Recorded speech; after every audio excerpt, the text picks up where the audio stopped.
Hello दोस्तों, यदि आप भी 19 फरवरी को संस्कृत का फाइनल परीक्षा देने वाले हैं तो अभी की इस क्लास में 19 फरवरी फाइनल परीक्षा के लिए संस्कृत के हम लोग वैसे क्वेश्चन पेपर देखेंगे जो आपके 19 फरवरी फाइनल परीक्षा में पूछा जाएगा। तो आप लोग इस क्लास में अंत तक बने रहिएगा। ये संस्कृत का क्वेश्चन पेपर है 19 फरवरी फाइनल परीक्षा के लिए। यहाँ पर देख सकते हो सेकेंडरी स्कूल एग्जामिनेशन 2026 एनुअल यानी वार्षिक फाइनल परीक्षा 2026 के लिए ये संस्कृत का क्वेश्चन पेपर है। और अभी की इस क्लास में हम लोग संस्कृत के 100 ऑब्जेक्टिव क्वेश्चन देखेंगे जो आपके सीधे 19 फरवरी फाइनल परीक्षा में पूछा जाएगा। तो ये संस्कृत का क्वेश्चन पेपर है। संस्कृत का विषय कोड 105 प्रथम पाली में रहेगा और द्वितीय पाली में 205 रहेगा। यही विषय कोड आपके फाइनल परीक्षा में रहेगा। प्रथम पाली में 105 और द्वितीय पाली में 205 रहेगा। समय 3 घंटा 15 मिनट का मिलेगा और पूर्णांक 100 रहेगा। पूरे 100 नंबर का एग्जाम होगा। तो सबसे पहले पेपर में खंड अ मिलेगा। खंड अ में आपसे ऑब्जेक्टिव टाइप क्वेश्चन पूछा जाएगा। 1 से लेकर 100 तक ऑब्जेक्टिव क्वेश्चन पूछा जाएगा। इनमें से किन्हीं 50 प्रश्नों के उत्तर देना है फाइनल परीक्षा में। और इस क्लास में भी हम लोग 100 क्वेश्चन देखेंगे। तो आप लोग क्लास को पूरा वॉच कीजिएगा और चैनल पर नए होंगे तो चैनल को ज़रूर सब्सक्राइब कर लीजिएगा। तो फर्स्ट क्वेश्चन यहाँ पर पूछा गया है कि हिरण्मय पात्रेण डॉट दृष्टिय यह मंत्र किस उपनिषद से उद्धत है। बताना है कि यह मंत्र किस उपनिषद से लिया गया है। तो याद रखिएगा ये ईशावास्योपनिषद से लिया गया है। Right answer option number C हो जाएगा। क्वेश्चन नंबर 2 में देखिए पूछा गया है कि मंगलम पाठ में कुल कितने मंत्र हैं। तो मंगलम पाठ में 5 मंत्र संकलित हैं। राइट आंसर सी हो जाएगा। मंगलम पाठ में कितने मंत्र हैं तो 5 मंत्र संकलित हैं। और मंगलम पाठ कहाँ से लिया गया है तो याद रखिएगा मंगलम पाठ उपनिषद से लिया गया है। क्वेश्चन नंबर 3 यहाँ पर पूछा गया है कि छोटे से भी छोटा और बड़े से भी बड़ा क्या है। तो याद रखिएगा छोटे से भी छोटा और बड़े से भी बड़ा क्या है तो आत्मा है। Right answer option number B हो जाएगा आत्मा। क्वेश्चन नंबर 4 है कि पुरंदर पद का अर्थ क्या होता है। तो इसका अर्थ होता है Indra. Right answer option number A हो जाएगा। क्वेश्चन नंबर 5 नंबर क्वेश्चन है कि पाटलिपुत्र पटना के नाम से कब से प्रसिद्ध हुआ। बताना है कि पाटलिपुत्र पटना के नाम से कब से प्रसिद्ध हुआ। तो मध्यकाल में हुआ था। Right answer option number D हो जाएगा मध्यकाल में। क्वेश्चन नंबर 6 है कि काव्य मीमांसा नामक ग्रंथ का अलिखत यानी काव्य मीमांसा नामक ग्रंथ के रचयिता कौन है, किसके द्वारा लिखा गया है तो राजशेखर। राइट आंसर बी हो जाएगा। काव्य मीमांसा नामक ग्रंथ के लेखक कौन है तो राजशेखर हैं। Right answer option number B हो जाएगा राजशेखर। क्वेश्चन नंबर 7 यहाँ पर पूछा गया है कि अपनी भूख मिटाने के लिए भी कौन कुछ भी नहीं करता है। यानी अपनी भूख मिटाने के लिए कौन कुछ भी नहीं करता है तो आलसी कुछ भी नहीं करते हैं। Right answer option number C हो जाएगा आलसी। क्वेश्चन नंबर 8 है आलस कथा अंतर्गत मिथिला में कौन मंत्री थे। आलस कथा के अंतर्गत मिथिला में मंत्री कौन थे तो वीरेश्वर मंत्री थे। याद रखिएगा वीरेश्वर। राइट आंसर डी में दिया गया है। वीरेश्वर कहाँ के मंत्री थे तो मिथिला के मंत्री थे। राइट आंसर डी हो जाएगा। और आलस कथा पाठ के रचयिता कौन है तो आलस कथा पाठ के रचयिता विद्यापति हैं। क्वेश्चन नंबर 9 यहाँ पर पूछा गया है कि आलसला में आग क्यों लगाई गई। आलसला में आग क्यों लगाई गई थी तो आलसियों की परीक्षा लेने के लिए आलसला में आग लगाई गई थी। आलसियों को भगाने के लिए गलत है यहाँ पर। बी ऑप्शन देखिए आलसियों को चिन्हित करने के लिए। यही इसका आंसर हो जाएगा आलसियों को चिन्हित करने के लिए कि कौन असली आलसी हैं और कौन नकली आलसी हैं। तो जब आलसशाला में आग लगाई गई तो धूर्त आलसी भाग गए थे, लेकिन 4 असली आलसी नहीं भागे थे। तो क्वेश्चन ये भी पूछा जाएगा कि वास्तविक आलसियों की संख्या कितनी थी। तो 4 आलसी थे जो नहीं भागे थे। तो आप लोग ये भी याद रखिएगा, 4 आलसी नहीं भागे थे। तो राइट आंसर बी हो जाएगा। आलसशाला में आग क्यों लगाई गई? आलसियों की परीक्षा लेने के लिए, यानी आलसियों को चिन्हित करने के लिए। और आलसशाला में आग कब लगाई गई? तो जब सब सो रहे थे तब आलसशाला में आग लगाई गई। क्वेश्चन नंबर 10 यहाँ पर पूछा गया है कि चंद्रादित्य राज्ञ डॉट डॉट एन विजयंडका इति मनते डॉट डॉट ऋक स्थान की पूर्ति उपयुक्त पद से करे। ऋक स्थान में क्या भराएगा? तो विजय भट्टरिका भराएगा। Right answer option number A हो जाएगा। अर्थवेद में मंत्र दर्शिका कितनी ऋषिकाएँ हैं? तो 5 आपको याद रखना है। राइट आंसर सी हो जाएगा। क्वेश्चन नंबर 12 देखिएगा, यहाँ पर पूछा गया है। 12 नंबर क्वेश्चन है कि आधुनिक काल की संस्कृत लेखिकाओं में अधिक प्रसिद्ध कौन है? तो आधुनिक काल की संस्कृत लेखिकाओं में अधिक प्रसिद्ध कौन है? तो ये हो जाएगा पंडिता छमराव। राइट आंसर डी हो जाएगा, पंडिता छमराव। भारत महिमा पाठ में कुल कितने पद यानी मंत्र हैं? तो याद रखिएगा 5 मंत्र संकलित हैं। Right answer option number D हो जाएगा 5। क्वेश्चन नंबर 14 पूछा गया है कि ज्ञानती देवा डॉट डॉट पुरुषा सुत्वात, यह पद किस पुराण से उद्धत है? तो राइट आंसर 14 नंबर का ए हो जाएगा, ये विष्णु पुराण से लिया गया है। राइट आंसर ए हो जाएगा। किसकी महिमा स्वर्त गाई जाती हैं? तो भारत की महिमा स्वर्त गाई जाती हैं। Right answer option number B हो जाएगा। क्वेश्चन नंबर 16 देखिएगा, यहाँ पर पूछा गया है। 16 नंबर क्वेश्चन है कि शिक्षा कर्म डॉट डॉट क्रमागति ऋक स्थान को उचित पद से भरे। तो 16 का राइट आंसर सी हो जाएगा, यहाँ पर जीवंश। Option number C right answer.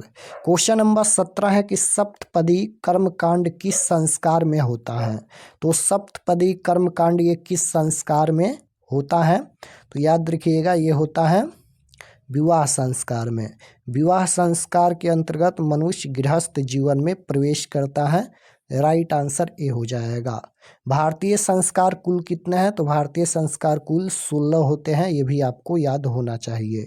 18 number question है कि जन्म पूर्ण कितने संस्कार होते हैं? अब यहाँ पर जन्म पूर्व संस्कार पूछा गया है, यानी जन्म के पहले कितने संस्कार होते हैं? तो 3 संस्कार होते हैं। राइट आंसर डी हो जाएगा। पहले शिष्य वेदारंभ कहाँ करते थे? तो गुरु गृह में। Right answer option number A हो जाएगा। 20 नंबर क्वेश्चन है कि डॉट डॉट प्रमा तृप्ति ऋक स्थान की पूर्ति करे। तो 20 का राइट आंसर बी हो जाएगा, विधा, यानी विधा प्रमा तृप्ति। राइट आंसर बी हो जाएगा, विधा। क्वेश्चन नंबर 21 है नीति श्लोका पाठ में परम श्रेय किसे कहा गया है? नीति श्लोका पाठ में परम श्रेय किसे कहा गया है? तो राइट आंसर हो जाएगा ऑप्शन नंबर सी, धर्म को। राइट आंसर सी हो जाएगा, धर्म को। क्वेश्चन नंबर 22 पूछा गया है नीति श्लोका पाठ में कितने श्लोक हैं? तो नीति श्लोका पाठ में कितने श्लोक हैं? श्लोक पूछा गया है, तो 10 श्लोक हैं। राइट आंसर डी हो जाएगा, 10। क्वेश्चन नंबर 23 है विदुर नीते संकलित पाठस्य नाम किम अस्ति, यानी विदुर नीति किस पाठ से संकलित है? तो राइट आंसर हो जाएगा नीति श्लोका। Option number B right answer. Question number 24 यहाँ पर पूछा गया है कि प्रशासन ने भीखनटोला से 1 कोस की दूरी पर क्या स्थापित किया? प्रशासन ने भीखनटोला से 1 कोस की दूरी पर क्या स्थापित किया? तो राइट आंसर हो जाएगा प्राथमिक विद्यालय स्थापित किया। Option number D right answer हो जाएगा, प्राथमिक विद्यालय। 25 नंबर क्वेश्चन है उपायती पद का अर्थ होता है। तो उपायती पद का अर्थ क्या होता है? तो प्राप्त करना। राइट आंसर डी हो जाएगा, प्राप्त करना। क्वेश्चन नंबर 26 है उद्योगिन पुरुषिंग डॉट डॉट उपायती ऋक स्थान की पूर्ति करे। तो राइट आंसर ए हो जाएगा, लक्ष्मी। क्वेश्चन नंबर 27 है, स्वामी दयानंद का जन्म कब हुआ था? तो स्वामी दयानंद का जन्म 1824 ईस्वी में हुआ था, गुजरात के टंकारा ग्राम में। राइट आंसर बी हो जाएगा। 1824 में गुजरात के टंकारा ग्राम में स्वामी दयानंद का जन्म हुआ था। राइट आंसर बी हो जाएगा। क्वेश्चन नंबर 28 है, सत्यार्थ प्रकाश के लेखक कौन है? तो सत्यार्थ प्रकाश के लेखक स्वामी दयानंद है। राइट आंसर सी हो जाएगा। आर्य समाज की संस्था की स्थापना कब हुई? आर्य समाज संस्था की स्थापना कब हुई? तो 1875 में हुई थी। राइट आंसर ए हो जाएगा। स्वामी दयानंद का बचपन का क्या नाम था? तो स्वामी दयानंद का बचपन का नाम था मूल शंकर। स्वामी दयानंद ये मूर्ति पूजा के विरोधी थे, तो ये हो जाएगा मूल शंकर। राइट आंसर डी मूल शंकर। क्वेश्चन नंबर 31 है कि संसित वर्ता मनुष्य डॉट उत्तिष्ठन्ते। तो राइट आंसर 31 नंबर का क्या हो जाएगा? बी हो जाएगा यहाँ पर आदित्यम। क्वेश्चन नंबर 32 है, मंदाकिनी वर्णम पाठ में राम किसको मंदाकिनी नदी दिखा रहे हैं? तो सीता को। राइट आंसर सी हो जाएगा, सीता को। क्वेश्चन नंबर 33 है, मंदाकिनी वर्णम पाठ किस ग्रंथ से संकलित है? तो ये रामायण से संकलित है। Option number A right answer. Question number 34 है, नलिनीम पद का क्या अर्थ होता है? तो इसका अर्थ पूछा गया है तो तालाब को। राइट आंसर सी हो जाएगा। बूढ़े बाघ के हाथ में क्या था? तो बूढ़े बाघ के हाथ में सोने का कंगन था। राइट आंसर बी हो जाएगा, सोने का कंगन। क्वेश्चन नंबर 36 है, हितोपदेश के रचनाकार कौन है?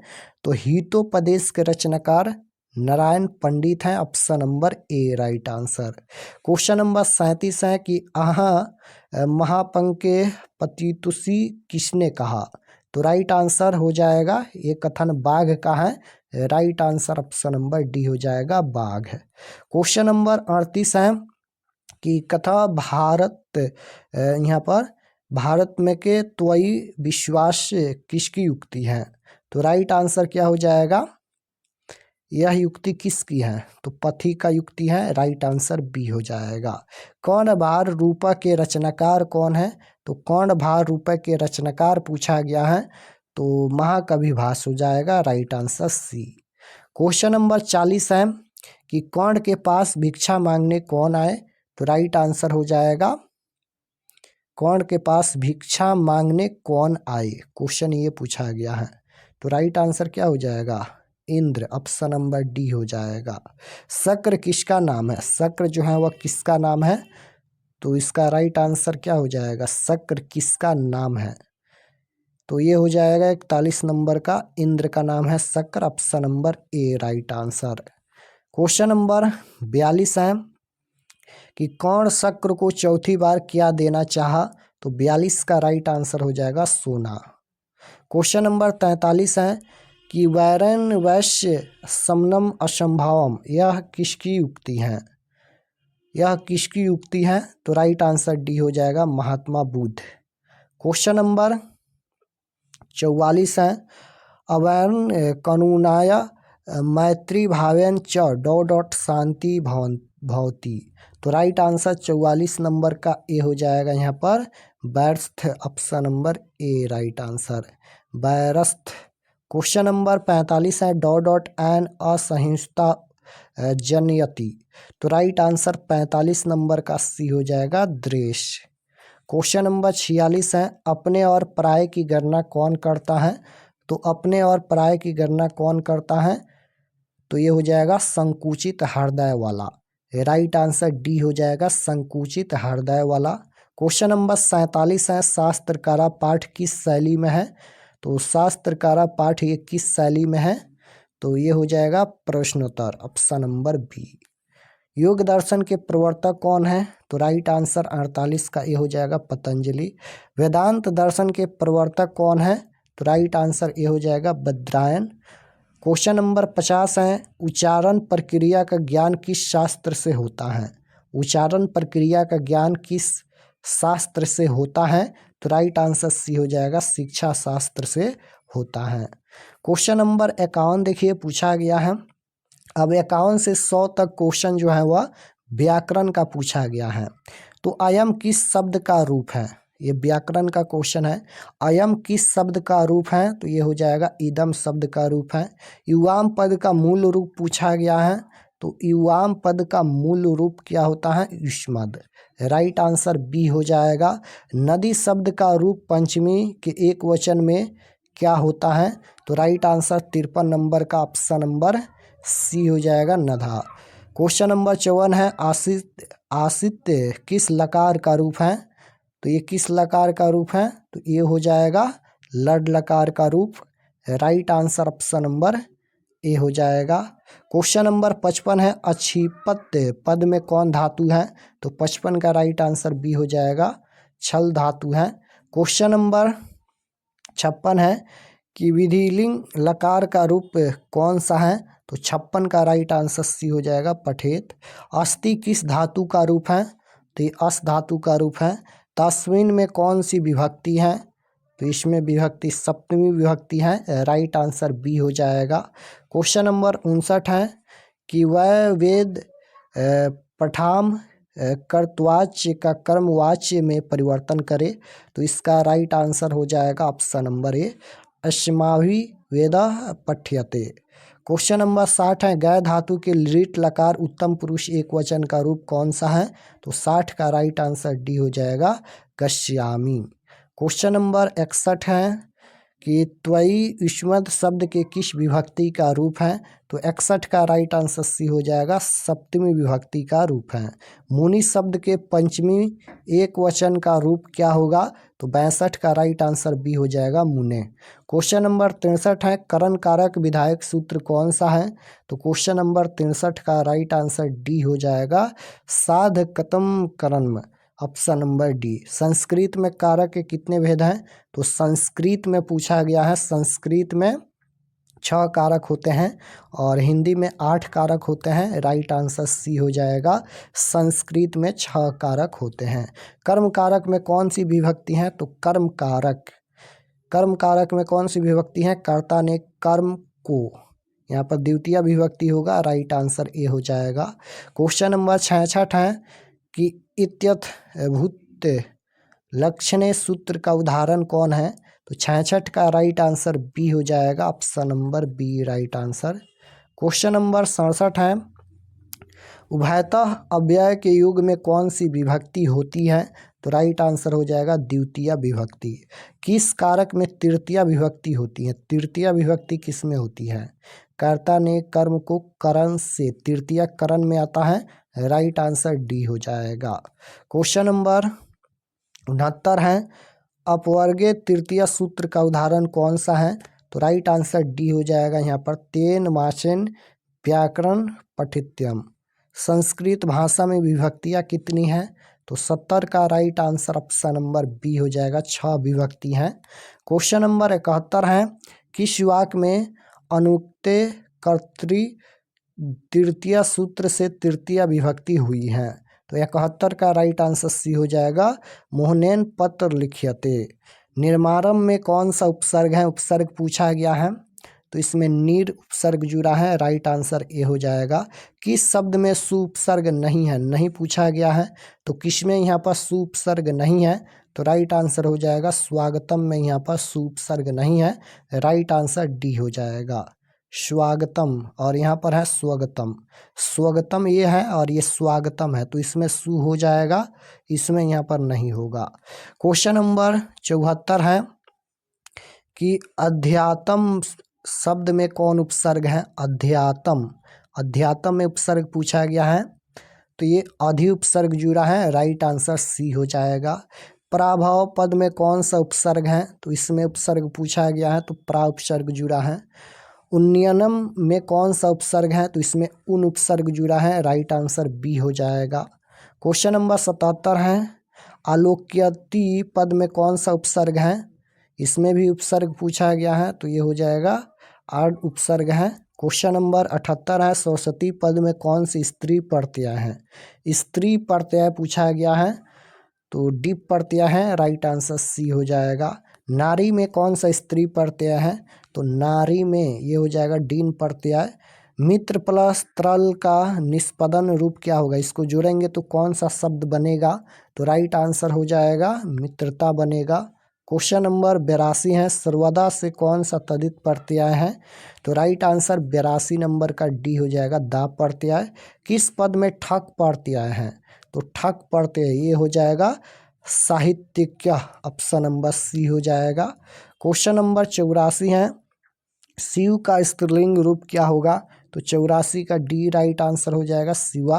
क्वेश्चन नंबर 85 है, क्री प्लस तुमुन से कौन सा व्यय बनेगा, तो 85 का right answer option number A हो जाएगा कर्तुम। क्वेश्चन नंबर 86 है, दारिद्र्य प्लस डीप से कौन सा शब्द बनेगा, तो 86 का राइट आंसर बी हो जाएगा दात्री। सप्ताह प्लस ठक से कौन सा पद बनेगा, सप्ताह प्लस ठक साप्ताहिक बनेगा, right answer option number C हो जाएगा। त्वा प्रत्यय से बना शब्द है, त्वा प्रत्यय से बना शब्द कौन सा है, तो ये हो जाएगा त्वा प्रत्यय पुरुषत्वम, पुरुषत्वम, ऑप्शन नंबर डी में दिया गया है, राइट आंसर डी हो जाएगा।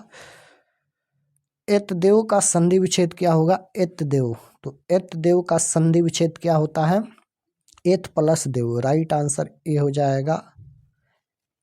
ई प्लस अ के मेल से कौन सा नया वर्ण बनेगा, तो ये बन जाएगा य बनता है, ई प्लस अ के मेल से य बनता है।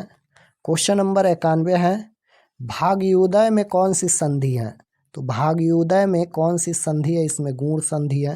अ प्लस ए के मेल से कौन सा शब्द बनेगा, तो ए बनेगा, राइट आंसर सी होगा। रविंद्र का संधि विच्छेद क्या होता है, रविंद्र का संधि विच्छेद पूछा गया है रवि प्लस इंद्र, राइट आंसर ए हो जाएगा। किस पद में स्वर संधि नहीं है, नहीं पूछा गया है तो संसार हो जाएगा। लंबोदर में समास पूछा गया है तो लंबोदर में बहुब्रीहि समास है, option number A right answer होगा, लंबोदर में बहुब्रीहि समास है। क्वेश्चन नंबर 96 है, गंगाया तीरे का समस्त पद क्या होगा, तो राइट आंसर हो जाएगा गंगाए त्रे, ऑप्शन नंबर सी। कर्मणी वीर का समस्त पद क्या होगा, तो राइट आंसर सी हो जाएगा क्रमवीर। क्वेश्चन नंबर 98 है कि 10 आननानी यश तस् का समस्त पद क्या होगा, तो राइट आंसर बी हो जाएगा दशानंस। क्वेश्चन नंबर 99 है, पंचना वटना समाहार का समस्त पद क्या होगा, तो राइट आंसर डी हो जाएगा पंचवटी।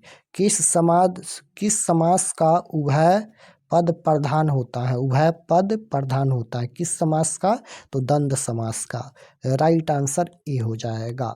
तो यहाँ पर हम लोग टोटल 100 क्वेश्चन देखे हैं और ये सभी प्रश्न आप लोग जरूर याद कर लीजिएगा और चैनल पर नए होंगे तो चैनल को जरूर सब्सक्राइब कर लेना। तो मिलते हैं नेक्स्ट क्लास में, तब तक अपने स्टडी कीजिए। आप सभी को धन्यवाद।